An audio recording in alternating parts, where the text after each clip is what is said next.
حضرت صلی اللہ علیہ وآلہ وسلم پر وحی کا ابتدائی دور اچھے سچے پاکیزہ خوابوں سے شروع ہوا۔ آپ خواب میں جو کچھ دیکھتے وہ صبح کی روشنی کی طرح صحیح اور سچا ثابت ہوتا۔ پھر من جانب قدرت آپ تنہائی پسند ہو گئے اور آپ نے غار حرا میں خلوت نشینی اختیار فرمائی اور کئی دن اور رات وہاں مسلسل عبادت اور یاد الہی و ذکر میں مشغول رہنے لگے۔ جب تک گھر آنے کو دل نہ چاہتا توشہ ہمراہ لیے ہوئے وہاں رہتے۔ توشہ ختم ہونے پر ہی اہلیہ محترمہ حضرت خدیجہ رضی اللہ تعالی عنہا کے پاس تشریف لاتے اور کچھ توشہ ہمراہ لے کر پھر وہاں جا کر خلوت گزین ہو جاتے۔ یہی طریقہ جاری رہا یہاں تک کہ آپ پر حق منکشف ہو گیا اور آپ غار حرا ہی میں قیام پذیر تھے کہ اچانک حضرت جبرائیل علیہ السلام آپ کے پاس حاضر ہوئے اور کہنے لگے کہ اے محمد پڑھو۔ آپ فرماتے ہیں کہ میں نے کہا کہ میں پڑھنا نہیں جانتا۔ آپ صلی اللہ علیہ وسلم فرماتے ہیں کہ فرشتے نے مجھے پکڑ کر اتنے زور سے بھینچا کہ میری طاقت جواب دے گئی۔ پھر مجھے چھوڑ کر کہا پڑھو۔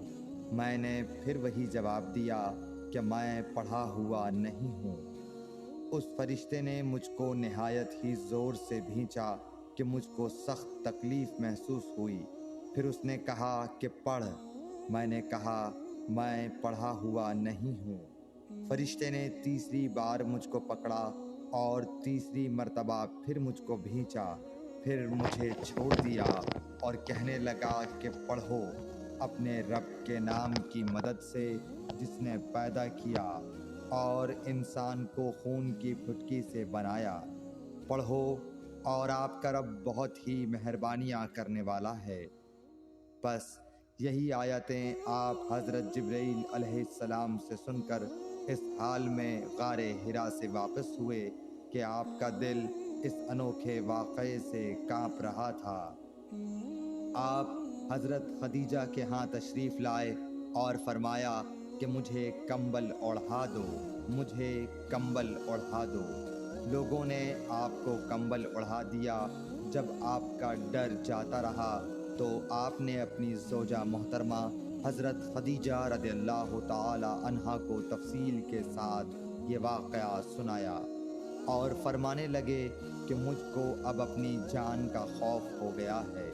آپ کی اہلیہ محترمہ حضرت خدیجہ رضی اللہ تعالی عنہا نے آپ کی ڈھارس بندھائی اور کہا کہ آپ کا خیال صحیح نہیں ہے۔ اللہ کی قسم آپ کو اللہ کبھی رسوا نہیں کرے گا۔ آپ تو اخلاق فاضلہ کے مالک ہیں، آپ تو کنبہ پرور ہیں، بے کسوں کا بوجھ اپنے سر پر رکھتے ہیں، مفلسوں کے لیے آپ کماتے ہیں، مہمان نوازی میں آپ بے مثال ہیں اور مشکل وقت میں آپ امر حق کا ساتھ دیتے ہیں۔ ایسے اوصاف حسنہ والا انسان یوں بے وقت ذلت و خواری کی موت نہیں پا سکتا۔ پھر مزید تسلی کے لیے حضرت خدیجہ رضی اللہ تعالی عنہا آپ کو ورقہ بن نوفل کے پاس لے گئیں جو ان کے چچا زاد بھائی تھے اور زمانہ جاہلیت میں نصرانی مذہب اختیار کر چکے تھے اور عبرانی زبان کے کاتب تھے۔ چنانچہ انجیل کو بھی حسب منشائے خداوندی عبرانی زبان میں لکھا کرتے تھے۔ انجیل سریانی زبان میں نازل ہوئی تھی، پھر اس کا ترجمہ عبرانی زبان میں ہوا۔ ورقہ اسی کو لکھتے تھے۔ وہ بہت بوڑھے ہو گئے تھے، یہاں تک کہ ان کی بینائی بھی رخصت ہو چکی تھی۔ حضرت خدیجہ رضی اللہ تعالی عنہا نے ان کے سامنے آپ کے حالات بیان کیے اور کہا کہ اے چچا زاد بھائی، اپنے بھتیجے محمد صلی اللہ علیہ وسلم کی زبانی ذرا ان کی کیفیت سن لیجئے۔ وہ بولے کہ بھتیجے آپ نے جو کچھ دیکھا ہے اس کی تفصیل سناؤ۔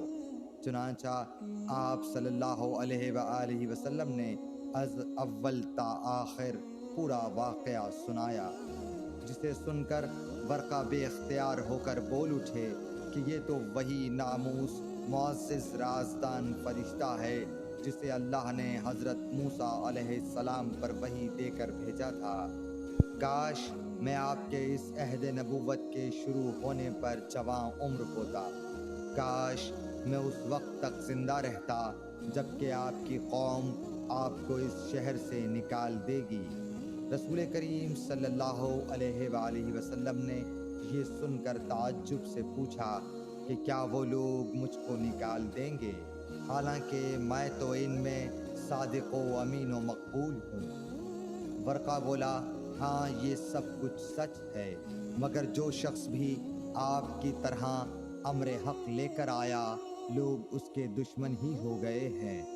اگر مجھے آپ کی نبوت کا وہ زمانہ مل جائے تو میں آپ کی پوری مدد کروں گا، مگر ورقہ کچھ دنوں کے بعد انتقال کر گئے، پھر کچھ عرصے تک وحی کی آمد موقوف رہی۔ صحیح بخاری حدیث نمبر 3۔